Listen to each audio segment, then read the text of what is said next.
Hello, I'm Atindra Chaturvedi. In the previous video, we had examined Network I/O Control version 3, also known as NIOC version 3. In this video, we are going to look at ESXi 6 command line interface CLI for networking. Most of the activities we're going to do are in the ESXi shell. I will log in using the secure shell into the ESXi shell, but we will first begin by taking a look at the overall server that we are looking at, and for that we are going to go to the web client. So we are now into the VMware vSphere web client. I have that same server 192.168.0.201 out here, and I wanted to show you in the Manage Networking tab the virtual switches that actually exist here. So there is essentially one standard switch, vSwitch 0. That's the only switch that's out there. You have the standard management network port group and the standard VM network port group. And I have two other VM kernels here, VM kernel ports, VMK1 and VMK2. Also, I want to show you in the summary that on this server I have 6 NICs. So there are 6 NICs available on this server. We can go and look at the physical adapters, and here they are. I have NIC 2, 3, 4, 5, and 0 and 1. 0 and 1 have been allocated to vSwitch 0, and the other 4 are unused at this point in time. Switching now to the command line, I've logged in as root, and we will key in ESXi network. Hit the enter key. And we will see that we have quite a few namespaces available. The first one is firewall.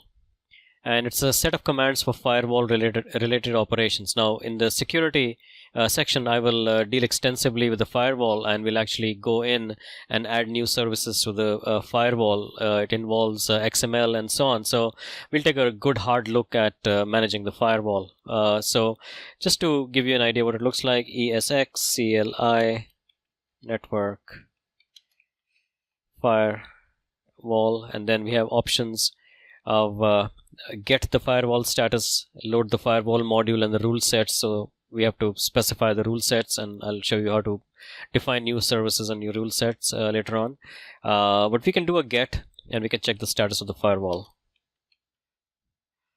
And the default action is drop, which is a good thing. So if it doesn't meet the criteria, it drops it, and the firewall is enabled and it's loaded. So enough of the firewall. We are going to then look at the NIC, which is operations having to do with the configuration of network interface cards and getting and updating the NIC settings. So let's take a look at that. I'm going to clear the screen here. ESXi network NIC list. Now, if you recall, in the web client, I had actually showed you we had 6 NICs. So they're from VMNIC 0 all the way through VMNIC 5. So that's how they actually show up here. So you have the name, then you have the PCI device, you have the driver. This is interesting because when you look at the driver, there are 2 sets of drivers. There's the E1000E set of drivers for 2 of them, and then you have the IGB drivers for the other 4. It's because the E1000E drivers are actually running on the 2 NICs I have on the motherboard, and then I have 2 extra cards in there, each with 2 ports, which are Intel, and that's why I'm running the that's why the ESXi runs the IGB driver on them. As you can see, this one is actually interesting because when you look at the speed, so the links, look at the link status and the admin status, right? So they are up and running logically, administratively, as well as physically. They're all up and connected here. If you look at the speed here, it's 1000, 1000, 1000, and then I have one NIC that's running at 100 megabits, but it's running at full duplex. It's actually plugged into a different port. It's in a wireless router actually, and so the speed is 100 megabits. All the others are plugged in directly into a very sophisticated 1 gig SDN switch on which I do a lot of experimentation. Let's look again. ESXi network NIC. Let's look at the other commands possible for NICs. So network NICs VLAN. I'm running all VLAN ones at this point in time. Let's look at stats. So network NIC ATS get, and we need the name of the NIC. Okay. Now, what does this mean? Is it VM NIC 0? And the answer is yes. So if you look at this is my management port NIC, of course. It's been a lot of activity. Packets received, packets sent, received. Nothing has been dropped. I'm also getting some multicast, which is interesting. I wonder where that is coming from.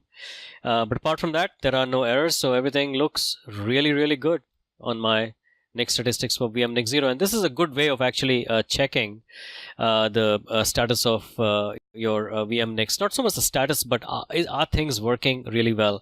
The other way, obviously, is to do it with ESX top and some other commands. But this is a very simple way of doing that. So let's clear the screen to get to the top. And we again look at network NIC options.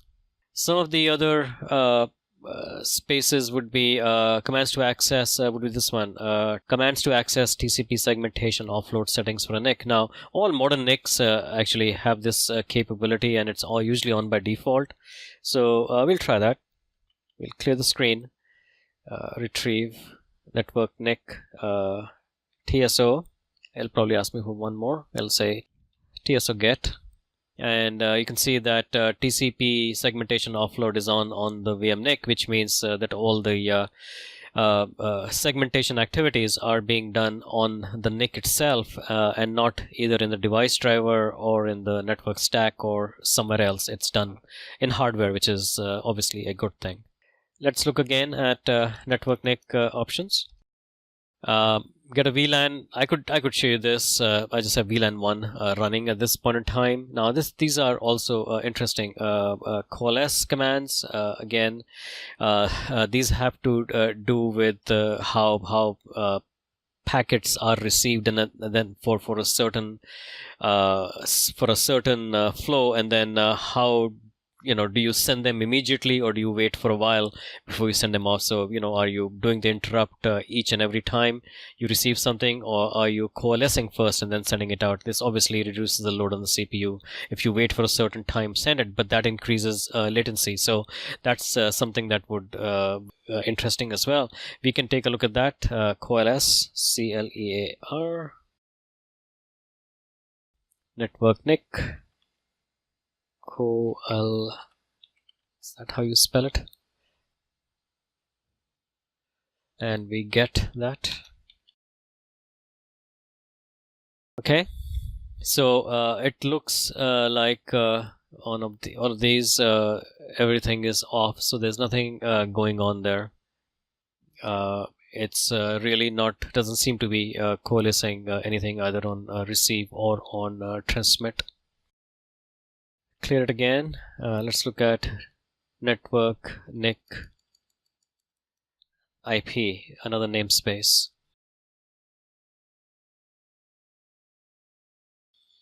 And we see DNS, which obviously has to do with domain name server. Operations having to do with creation, management, and deletion of VM kernel interfaces. So obviously what it's telling you here is that you can manage VM KNICs. IPsec route configuration. So we look at some of these. NetStack. I will be looking at, this is how you create a custom TCP IP stack, which I think is in the next video. So I'm not going to do that at this point in time. Let's look at DNS, and then we will look at interface. S, probably get. It's server. List. So the DNS server is defined in our stack here, which is probably good. The default stack, default TCP/IP stack is my local router as well as out in my provider network. And of course, I can add a new DNS server. We can give that a shot. List. So list, we say add. Let's check the syntax here. So I can use a net stack, or if it's unspecified, it'll go onto the default network. I don't think at this point I have another custom stack set up there. So we will just add a server up here. So it would be DNS server add -s, and we can add this DNS server to the mix. When we key retrieve the list, well, that's added on. So reasonably trivial, but it tells you that everything is can be done up here. So apart from DNS, let's look at some other ones as well. The next would be interface.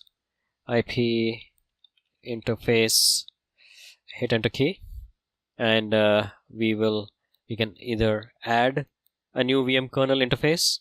Much easier to do it actually now on the web client, but back in the day, this is the way it was done. Also, if nothing else is working graphically, hard pressed to understand why that would be the case, but if it is, then you can always go in here. So first we'll list them, and then we'll take a look. And the important part is this one. For this command, sets the enabled status and the MTU size of a given interface. You can obviously change the MTU here. You can change the MTU graphically as well. So much of these really have been taken over now by the graphical user interface, but it still exists. So we can do a network IP interface IPv4 list v4 get, and as we saw earlier on the web client, there were three VM kernel interfaces there: VMK0, VMK1, VMK2, and obviously that's my management. And these are two that I'd created for use with the custom stacks. Okay, what else do we have here? IPv4, under IPv4 namespace, let's see what we have. Let's see what we can set. The options are, you obviously need the interface name, so the VMK. The static address can be changed, the net mask can be changed. Whether it's your DNS system should DNS via DHCP. Usually if you're using DHCP, then the DNS settings do come with it, and that's usually the reasonable thing to do. The type, IP address type, is DHCP, none, or static. So we can set a static address, or we can basically remove the IP4 settings or start using DHCP. Again, we go through the same procedure here, so I'm not sure this is something that you would be interested in actually looking at, but we can give it a shot. We will try the set -i VMK1. We'll take a different one, and we'll say that it's going to now be a DHCP, so it's going to dynamically retrieve its address. Okay, and that's basically that. It actually does that. We clear this, and we look for some ESX, CLI, network. Let's look at some other spaces. Network, and look at some other options. vSwitch is obviously network. And the syntax here is kind of interesting because if you can key in a standard switch standard, and it'll if you list a list, it'll give you all the standard vSwitches that are there. So of course, as we saw earlier in the graphical user interface, we have vSwitch 0. It's an Ether switch, number of ports, 8 ports used. CDP is working both ways, and and we have this. Then we can look at network switch. We switch DVS, VMware, because there are different switches, and we can say list, and obviously this will not give us anything because we don't have anything running right now. We don't have a VDS. Now in this it's called DVS, VMware LACP. Config,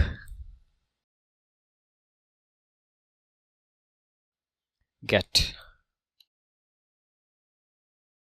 Okay, LACP support on the VMware DVS switch only, and there is no distributed switch configured on the host. Thank you. That's very useful to know. ESX, CLI, network. There's a lot we can do with actually standard switches, but again, these are what I consider to be old-fashioned commands, because everything is almost recoverable nowadays, especially the distributed switch, because you can export the configuration and you can re-import the configuration, and you can reset the configuration. In fact, if you do something bad, the system recognizes it. If you're going to lose connectivity to your system, it recognizes it and doesn't let you complete it. Well, again, a few years ago that was not the case, and so most of these commands were really useful at that point in time. So we switch standard. We'll just go through a couple of more. Again, say with an add command, we can add a new standard switch in there. Again, if you don't have the graphical capability available for some reason through either the web client or even the classic client, or even directly into the host, well, this is one way you can do it if you can get to the ESXi shell either on the console or via SSH. Let's take a look again at ESX, CLI, network, NIC, list. When we do that, let's focus on the drivers. So there are two NICs on the motherboard. They're using the E1000E driver, and there are two cards, each with two ports, which are running the IGB driver. So ESX CLI system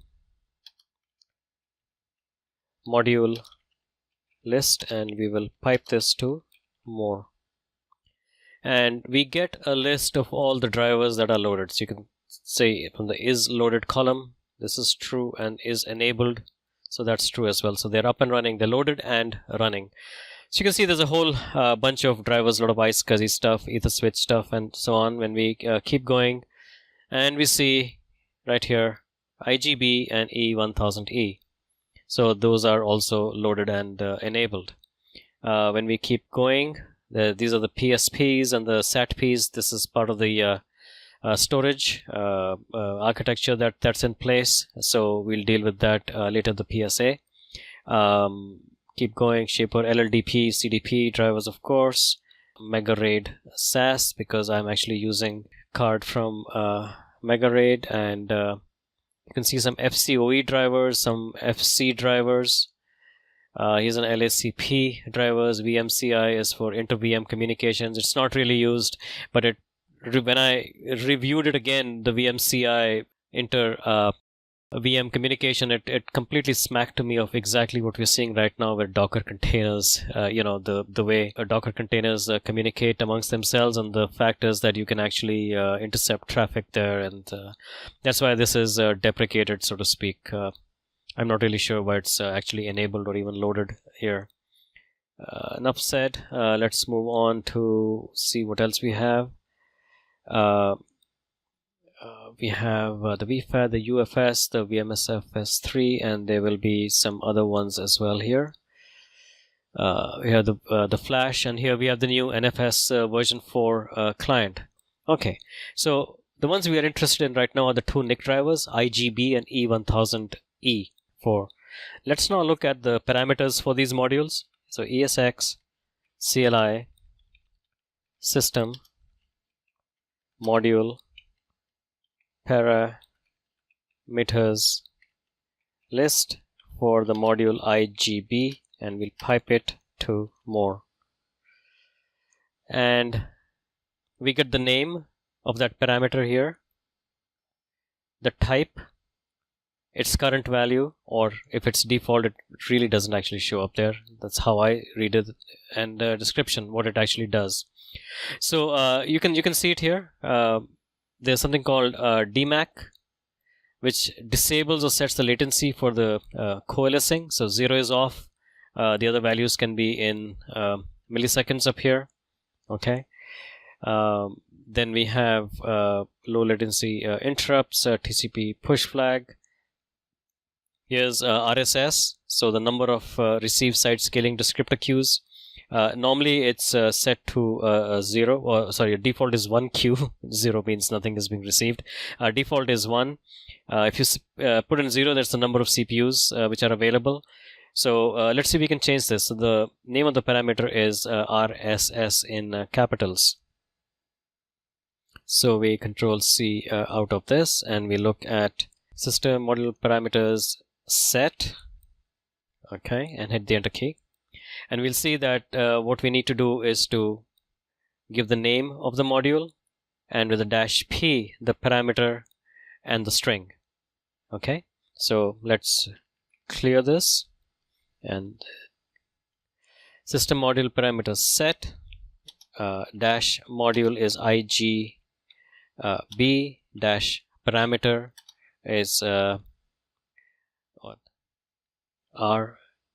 RSS equals, we'll see if we can change from 2 to 3.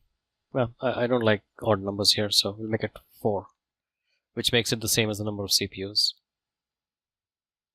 And when we go back to parameters list for IGB, we should see that RSS, the value is now 4. So this just gives you an idea of the kind of things you can do with the command line. You can actually go right into the driver and fine tune it for your requirements. Again, normally it's unnecessary, but there are low latency and some very high throughput requirements sometimes where you have to go in there. Again, work with VMware support, but it's good to know that these things exist, and not to be worried about changing them if you know what you're doing. And don't do it on a production system. So we spent quite some time looking at the ESXi CLI for networking. We examined many commands, especially in the ESX CLI network namespace. We looked at the IP commands, we looked at the virtual switch commands, we extensively looked at the NIC commands, we then looked at the system modules that were loaded for certain NICs. There were 2 NICs in this host that were E1000E, the others were IGB. Using the ESX CLI system module parameters list, for IGB, we listed the parameters and we changed the receive side scaling queue number from 2 to 4 by using the ESX CLI system module parameters set -m and then IGB and -p for parameter, and then within quotes we said capital R, capital S equals 4 and close quotes, and that basically changed that value to 4. So again, things you can do to your system and to fine tune it, again to be done only when absolutely required. Don't do this on your production system. Again, work with VM support, and only if they say so should you make these changes to running systems. So with that, let's now look at our next video, which should be custom TCP IP stack. So this is a wonderful capability now available in ESXi 6 or vSphere 6 suite to be able to create your own custom TCP IP stacks. Exciting, and I hope to see you there.